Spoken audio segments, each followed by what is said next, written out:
Chapter number 4 में हम sentences पर काम करने जा रहे हैं। सेंटेंसेस को हम दो ऐसे राइटिंग और ग्रामर दोनों से रिलेट करेंगे कि सेंटेंसेस ग्रामर में कैसे आपको डील करने होंगे और ऐसे राइटिंग में सेंटेंसेस आपको किस किस्म के लिखने होंगे।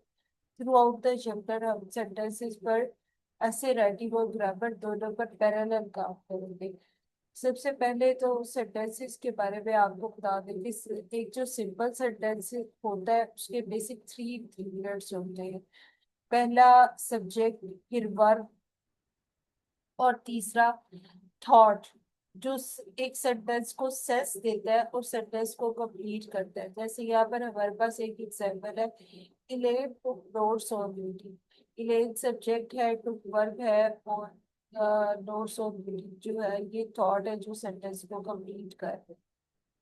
उसके बाद हम फ्रैगमेंट के बारे में बात करेंगे। फ्रैगमेंट बेसिकली इनकम्प्लीट सेंटेंस को कहते हैं। एक ऐसा सेंटेंस उसमें या तो सब्जेक्ट मिस हो सकता है, या फिर ऑब्जेक्ट, या फिर वर्ब मिस हो सकता है, या फिर थॉट मिस हो सकती है।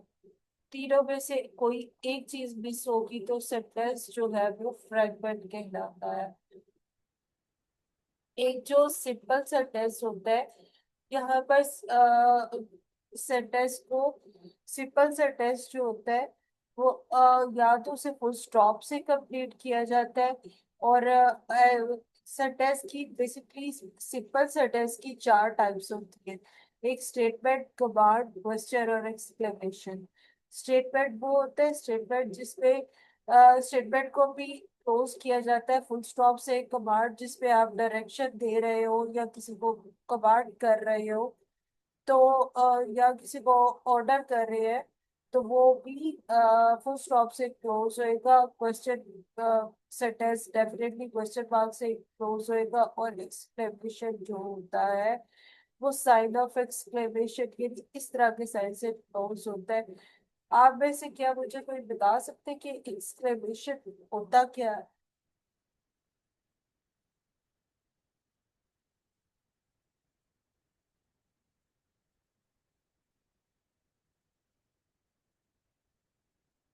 क्या कोई बता सकता है? सुहेर, आप बता सकते हो कि एक्सक्लेमेशन होता क्या है?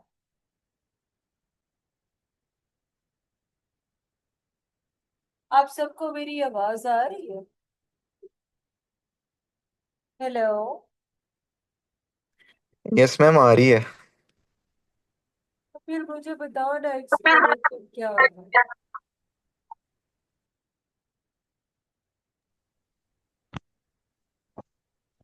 Ma'am, it's like expressing a situation or a reaction you're feeling. या basically exclamation is an expression, or let's say that the words that comes out of our mouth in sudden sadness and surprise.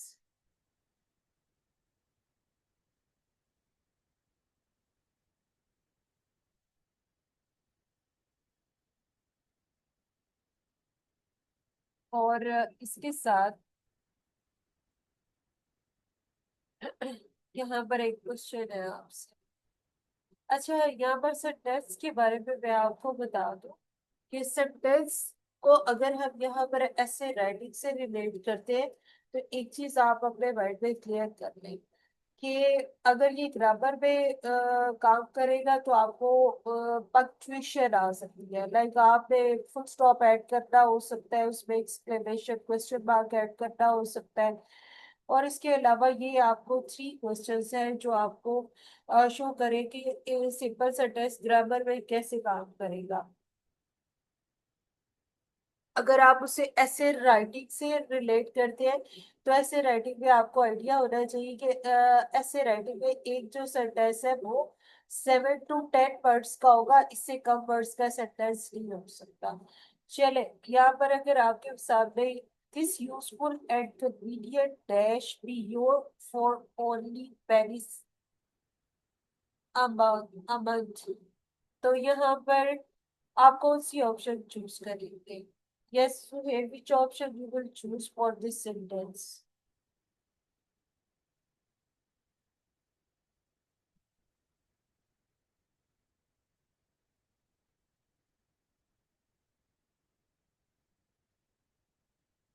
ये नहीं लगता आज बात ही नहीं करती। सुहेल क्या हुआ है आज आपको, कोई बात नहीं करी? मैम सी वाला। ओके। वॉइस सुहेल ठीक कह रहे हैं। Yes, ma'am. आपसे तो मुझे ये उम्मीद नहीं थी। एहतशाम आपको क्या लगता है?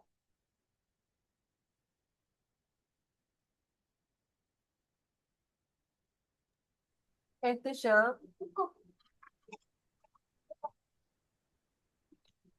मैम सी ऑप्शन आई है। सबने बी चूज किया है और एहतशाम ने सी चूज किया है। तो यहाँ पर आपको एक बात बतानी थी। The useful and convenient service, आप इधर बी के साथ इट कैन बी, मैम सबने सी चूज की है। सबने सी चूज किया है, फिर सी ऑप्शन तो ठीक है।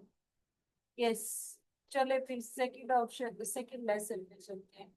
There are two types of sentences that are compound and complex sentences. Compound sentences वो होती है जिसमें एक सेंटेंस डिपेंडेंट होता है, नहीं, जिसमें दोनों सेंटेंस इंडिपेंडेंट होते हैं। Like both sentences are not related with each other, but you connect these two independent sentences with conjunctions. Like यहाँ पर एक एग्जांपल है, सेट सॉ और design no he wrote and memo. इसको हम कॉन्जुगेटिव कंजंक्शन से कनेक्ट कर देंगे, सो ही रोट है मेमो। अब आपको कॉन्जुगेटिव कंजंक्शन का एक टेबल दिखाते हैं जी। कॉन्जुगेटिव कंजंक्शन जो होती है ये बस 7 होती है, इसको कॉन्जुगेटिव कंजंक्शन कहते हैं। इनके बारे में, अच्छा, कंपाउंड सेंटेंस के बारे में आपने 3 बातें याद रखनी है। पहली ये कि कोऑर्डिनेटिंग कंजक्शन में जो दोनों सेंटेंसेस रिलेट होते हैं वो इंटर रिलेट नहीं करते, एक दूसरे पर डिपेंडेंट नहीं होते, दोनों सेंटेंस इंडिपेंडेंट होते हैं। दूसरी बात ये कि इनको कोऑर्डिनेटिंग कंजक्शन से कनेक्ट किया जाता है, और कोऑर्डिनेटिंग कंजक्शन कभी भी कॉमा के बगैर यूज नहीं होते। जैसे यहाँ पर आप देख ले, सो के साथ कॉमा आ रहा है, एंड के साथ कॉमा आ रहा है, ये कंजक्शंस कभी भी कॉमा के बगैर यूज नहीं होते। पहले कॉमा आएगा, फिर कोऑर्डिनेटिंग कंजक्शन आएगी। जैसे यहाँ पर आपको येट के साथ कॉमा नजर आ रहा है। दूसरी बात, और तीसरी बात, तो मैं बस 2 ही बात होगी।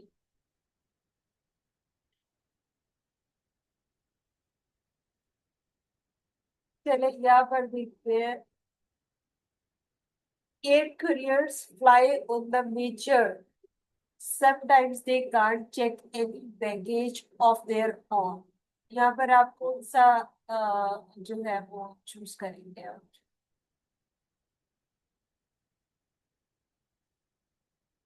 एहतशाम कौन सा चूज करोगे?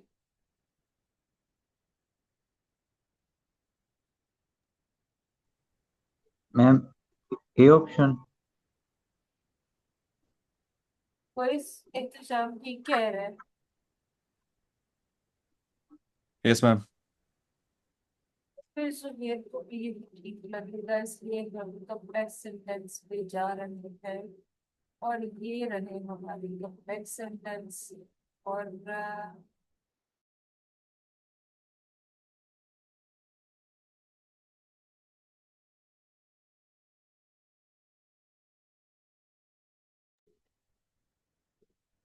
कॉम्प्लेक्स सेंटेंस जो है, इसको इसलिए कॉम्प्लेक्स कहा जाता है क्योंकि इसमें एक सेंटेंस डिपेंडेंट और दूसरा सेंटेंस जो है वो इंडिपेंडेंट होता है।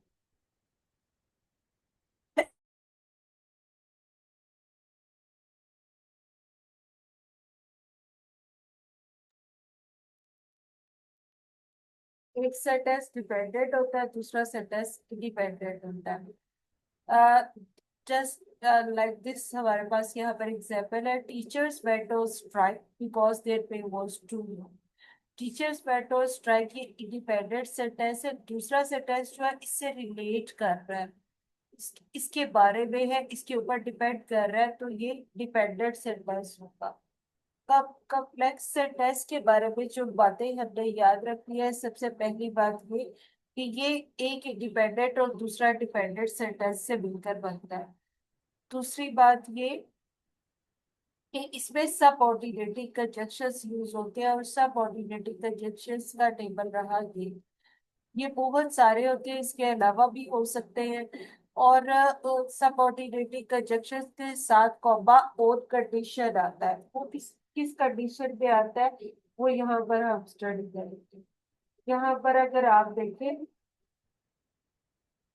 क्योंकि कोऑर्डिनेटिंग कंजंक्शन जो है हमेशा centre of the sentence use होती है, लेकिन सब ऑर्डिनेटिंग कंजंक्शंस जो है वो सेंटर ऑफ द सेंटेंस भी यूज हो सकती है और बिगनिंग ऑफ द सेंटेंस भी यूज हो सकती है।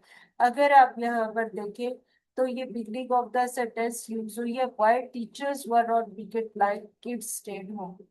आपने बस ये चीज याद रखनी है कि अगर subordinating conjunction beginning of the sentence use हुई है, तो यहाँ पर जो है, यहाँ पर जो कॉमा है वो centre of the sentence use होगा। और अगर हमारी subordinating conjunction centre of the sentence use हुई है, तो फिर कॉम्प्लेक्स सेंटेंस में कॉमा यूज नहीं होगा। ये कॉमे की कंडीशन है कॉम्प्लेक्स सेंटेंस में। अगर हमारी conjunction centre of the sentence use होगी तो फिर इसमें कॉमा नहीं आएगा, लेकिन अगर हमारा सेंटेंस कॉमा से स्टार्ट हो रहा है तो कंजंक्शन अपनी जगह पर कॉमा लगा दो। बस ये इसमें चीज है जो याद रखने की है। उसके बाद हम यहाँ पर एक क्वेश्चन की प्रैक्टिस कर लेते हैं, और ये रहा हमारा question. When you dashed its voice to keep a few key rules in mind. Yes, voice, आप बताइए कि which option you will choose for this band.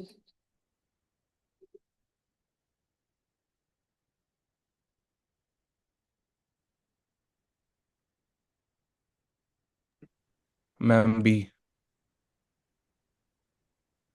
Yes, because when पहले यूज हुआ है और कॉमा जो है डेफिनेटली हम centre of the sentence use करेंगे। सुपर। रनआउट्स और कॉमा सुप्लाइसिस। रनआउट्स वो गलतियां होती हैं जो हम कॉमे की वजह से करते हैं, लेकिन अगर हमें पता हो एग्जैक्ट प्लेस ऑफ कॉमा तो वहां पर रनआउट्स नहीं होते। यहाँ पर जो फर्स्ट थ्री लेसन्स हमने पढ़े हैं, जिसमें हमने सिंपल सेंटेंस पढ़ा, कंपाउंड सेंटेंस पढ़ा, कॉम्प्लेक्स सेंटेंस पढ़ा, ये तीनों सेंटेंसेस जो है, थ्री टाइप्स ऑफ सेंटेंसेस जो है हमने अपने ऐसे राइटिंग में इसी टाइप्स के सेंटेंसेस यूज करते हैं। शॉर्ट और चॉपी सेंटेंसेस यूज नहीं करते हमने, कैजुअल सेंटेंसेस यूज नहीं करते हमने, फॉर्मल सिंपल सेंटेंसेस यूज करने हैं, और हमने कंपाउंड सेंटेंसेस यूज करने हैं और कॉम्प्लेक्स सेंटेंसेस यूज करने हैं। और अगर हम सिंपल सेंटेंस यूज कर भी रहे हैं तो 7 to 10 वर्ड्स का सेंटेंस यूज करेंगे। और अब बात आ जाती है ग्रामर की। ग्रामर में मैंने आपको जो नीचे क्वेश्चंस प्रैक्टिस करवाए हैं, उसमें उस तरह के क्वेश्चंस आपको ग्रामर में आए। अब बात लेसन नंबर 3 की बात जो है वो ग्रामर से रिलेट करती है, इसका जो टॉपिक है वो ग्रामर से रिलेट करता है। आपको एक इम्पोर्टेंट बात यहाँ पे आपके साथ शेयर करने जा रही हूँ कि जीईडी की जो ग्रामर वाला पार्ट है ना, वो एटलीस्ट 50% कॉमा पर कंसिस्ट करता है, क्योंकि इसमें आपको कॉमा की 7 कंप्लीट प्लेसमेंट्स बताई जाएंगी पूरे जर्नी में। कॉमर्स की 7 प्लेसमेंट्स बताई जाती है, और वो आपने एहतियात से देखी है। अगर हम देखें तो हमने 2 प्लेसमेंट्स जो है वो कंपाउंड और कॉम्प्लेक्स सेंटेंसेस में ही देखी करते हैं। और रन ऑन बेसिकली कॉमा की गलतियों को कहते हैं। और अगर हमें पता है कि कंपाउंड और कॉम्प्लेक्स सेंटेंस में कॉमा कहाँ यूज होता है, तो फिर हम ये गलती नहीं करेंगे। हाँ, एक और बात जो रन ऑन में शामिल है वो ये कि अगर हमारा कंपाउंड सब्जेक्ट आ जाता है, लाइक हमारा सब्जेक्ट या ऑब्जेक्ट जो है वो कंपाउंड हो जाता है और हम गलती से उसमें कॉमा लगा देते हैं, तो वहां पर भी कॉमा नहीं लगाना।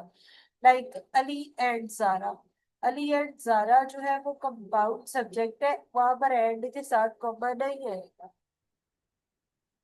कॉमा सप्लाइसिस, कॉमा सप्लाइसिस कहते हैं प्लेसमेंट ऑफ कॉमा को। बात वही है कि आपने कंपाउंड सेंटेंस में कहाँ कॉमा लगाना है और कॉम्प्लेक्स सेंटेंस में कॉमा कहाँ लगाना है। हम जा रहे हैं अगले लेसन में, क्योंकि ये लेसन पे बताने के लिए बस यही बता। सबऑर्डिनेटिंग आइडियाज, सबऑर्डिनेटिंग आइडियाज में आपको ये बात बताई जा रही है कि आपने अपने आइडियाज को सबऑर्डिनेट करना है, एक आइडिया को दूसरे आइडिया से रिलेट करना है।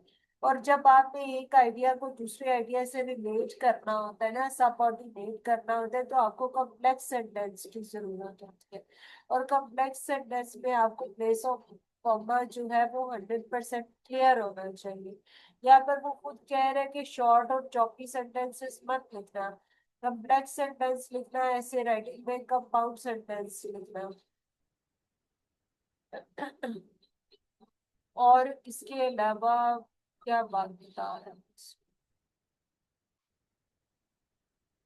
हाँ, रिपीटेटिव चीजें मत लिखे, जैसे Carla miss the bus, Dave miss the bus, Carla and Dave miss the bus. चीजों को रिपीट नहीं करना आपने ऐसे राइटिंग में सेंटेंस लिखते हुए। आपने कोशिश करनी है थोड़े लफ्जों में ज्यादा बात करने की। जैसे ये देखिए, यहाँ पर तीन छोटे छोटे सेंटेंसेस को उसने एक सेंटेंस में कवर कर दिया। इसको एक बार रीड आउट करें।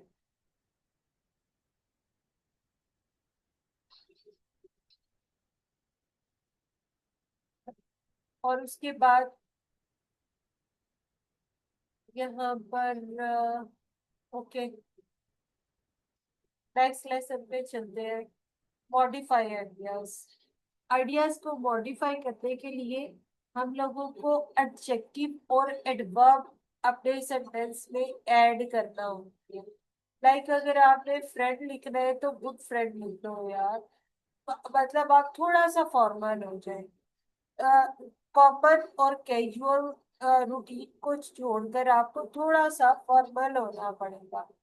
लाइक आप फ्रेंड की जगह पे गुड फ्रेंड लिख सकते हैं। यहाँ पर जो है नॉट कोऑपरेटिव, नॉट कोऑपरेट की जगह पे अनकोऑपरेटिवली हॉट लिख सकते हैं। ठीक है। और यहाँ पर आपको मॉडिफाई, अगर आप कोशिश करें कि कोई भी सेंटेंस ऐसा ना लिखे जिसमें सब्जेक्ट मौजूद ना हो, ऐसा सेंटेंस जिसमें सब्जेक्ट मौजूद ना हो और आप उसमें सब्जेक्ट ऐड कर दें, तो उसको डेफिनेट मॉडिफायर बोलेंगे। लाइक यहाँ पर आपने सेंटेंस लिखा है driving the truck one of the boxes fail. अब आप, हमें नहीं पता ट्रक कौन ड्राइव कर रहा है, आप कुछ भी इसमें ऐड कर सकते हैं, as we were driving the truck, as I was driving the truck. तो इसको डेंसलिंग मॉडिफायर बोलेंगे। और यहाँ पर एक और टॉपिक भी है, मिसप्लेस्ड मॉडिफायर।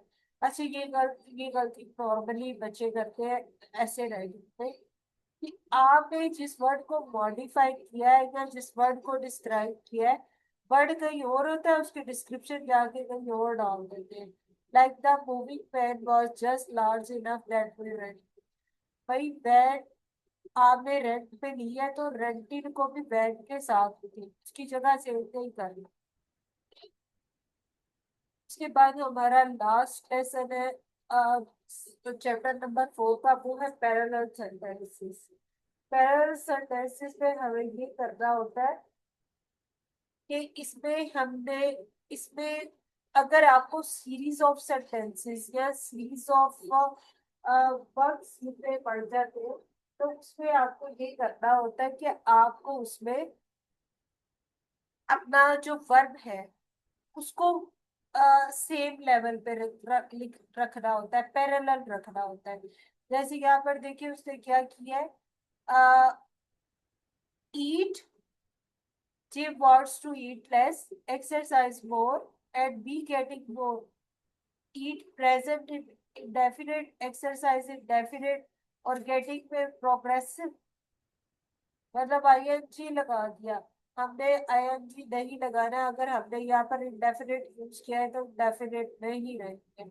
यहाँ पर देखिए हमारा, अच्छा एक और चीज इसमें कि हमने अपना जो फर्स्ट वर्ब है ना उसका पैटर्न फॉलो करना।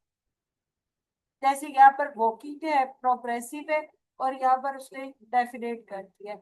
अगर प्रोग्रेसिव है तो फिर इसको भी हम प्रोग्रेसिव में करेंगे, वॉकिंग है तो स्विमिंग करते हैं।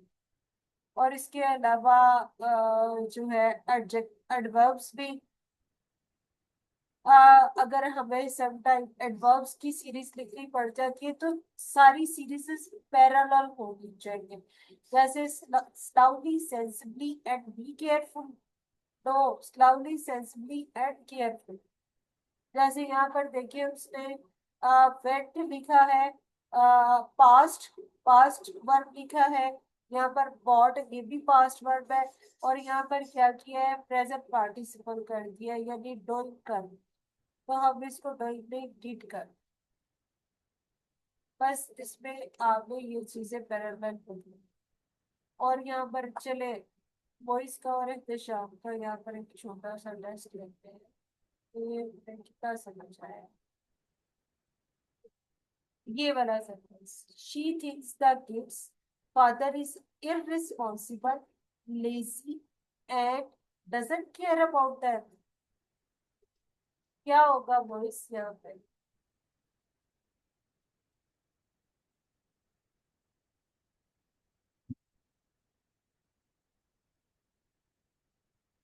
वॉइस फादर irresponsible है, लेजी है, और फिर doesn't care।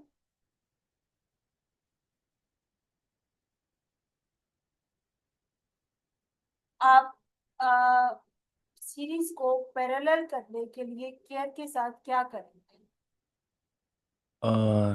Number one. कोई केड़ा नंबर वन? इसमें तो ऑप्शन है ही नहीं है।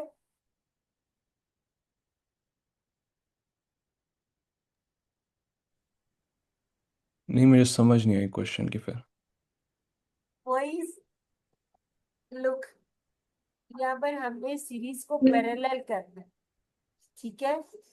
She thinks the kid's father is irresponsible, lazy and doesn't care about them। आप irresponsible जो है वो, irresponsible जो है वो क्या है, एडजेक्टिव है, लेजी भी एडजेक्टिव है। अब आप डजंट केयर को एडजेक्टिव पे कैसे चेंज करें? केयरलेस। हाँ देखा ना, अब समझ आ गई। तो मेरे ऐसे मामा साहब सवाल की जा रही हैं, मैं वो काट रहा था, साथ आप सवाल पूछ रही थी, मैं बीच में गॉट इनटू अ पैनिक। क्या कर रहे हो आप? मुझे बीच में साहब की कॉल तो यूज्ड, ओके, मैं वो काटने की कोशिश कर रहा था बस। Ehtisham,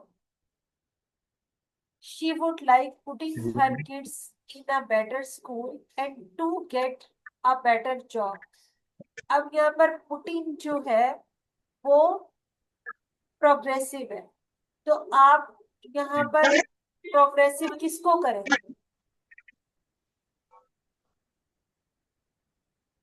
टू टू को, टू के गेटिंग साथ आईएनजी कैसे आएगा? मिस टू को नहीं कहेंगे, to getting a better job. तो गेटिंग के साथ टू थोड़ी ना आएगा, एट गेटिंग का बेटर जॉब आएगा। टू गेटिंग क्यों होगा, एट गेटिंग का बेटर जॉब है वही। Yes ma'am. Okay, thank you guys, chapter number 4 is complete. इंशाल्लाह कल ऑफ नहीं है। कल आप लोगों ने क्लास करनी है क्योंकि कल मैंने आपको ऐसे राइटिंग के इम्पोर्टेंट लेसन्स है कुछ, वो करवा देने हैं। उसके बाद हमारा ग्रामर रह जाएगा। ठीक है, done. Okay ma'am. Okay, good night, take care, अल्लाह हाफिज। अल्लाह हाफिज़।